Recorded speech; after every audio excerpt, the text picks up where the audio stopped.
কয়েকদিন ধরে আমরা খবরের কাগজে প্রায় দেখছি যে বঙ্গোপসাগরের উপর একটা ঘূর্ণবাত সৃষ্টি হচ্ছে, অর্থাৎ ক্রান্তীয় ঘূর্ণবাত। তো এই ঘূর্ণবাতটা আমরা এখানে ম্যাপে আমরা দেখতেই পাচ্ছি যে এখানে অ্যাকচুয়ালি এর সার্কুলেশনটা অনেকটাই শুরু হয়ে গেছে এই অংশটা। তো এর যে গতিপথ সেটা যদি আমরা দেখি যে মোটামুটি ফ্রাইডে বা স্যাটারডের কাছে, বা এখানে শনিবার আমরা দেখছি যে শনিবার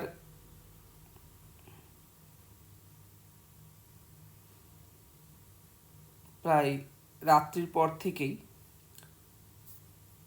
উপকূলের কাছে প্রায় চলে এসছে এখানে, এবং রবিবার দেখা যাচ্ছে যে রবিবার রাত্রি পর্যন্ত এটি উপকূলে অর্থাৎ পশ্চিমবঙ্গের ওপরে এটা প্রবেশ করছে। এবং প্রথম দিকে এর গতিপথ আমি দেখছিলাম যে এটা বাংলাদেশের মধ্যে যাচ্ছিল, কিন্তু এটা এখন দেখতে পাচ্ছি যে এটা পশ্চিমবঙ্গের মধ্যে প্রবেশ করছে, এবং এর ফলে দেখা যাচ্ছে যে বিশেষ করে দক্ষিণবঙ্গ অংশটা এর প্রভাবে বেশ প্রভাবিত হবে।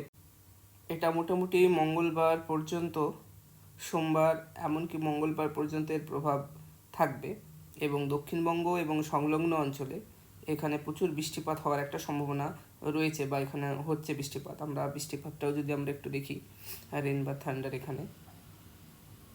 এখানে বৃষ্টিপাতটাও এখানে দেখা যাচ্ছে, এখানে প্রচুর পরিমাণে বৃষ্টিপাত হবে। এখানে মোটামুটি ধরেই নেওয়া যাচ্ছে যে শনিবার থেকে মোটামুটি রবিবার থেকে সোমবার এবং মঙ্গলবার, এই 3 দিন মোটামুটি এখানে বৃষ্টিপাত হওয়ার একটা সম্ভাবনা এখানে রয়েছে। আর এর যদি আমরা আরও দেখি এখানকার মেঘের পরিমাণটা যদি আমরা দেখি, লো ক্লাউডগুলো, তাহলে কিন্তু আমরা এখানে এটা স্পষ্ট বুঝতে পারছি। এখানে লো ক্লাউড যেখান থেকে বৃষ্টিপাত হয়, গোটা আকাশ মেঘাচ্ছন্ন। এখানে দক্ষিণবঙ্গ পুরো অংশটাই হচ্ছে আস্তে আস্তে আমরা যদি দেখি, এখানে মেঘটা আস্তে আস্তে বোঝা যাচ্ছে।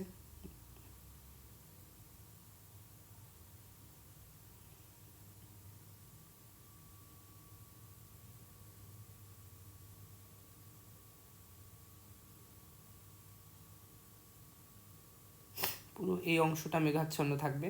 তাহলে এখানে দক্ষিণবঙ্গ, উত্তরবঙ্গ, এমনকি বাংলাদেশ, আসাম পুরো অংশটাই কিন্তু প্রচুর পরিমাণে বৃষ্টিপাত হবে বলে এখানে মনে করা হচ্ছে।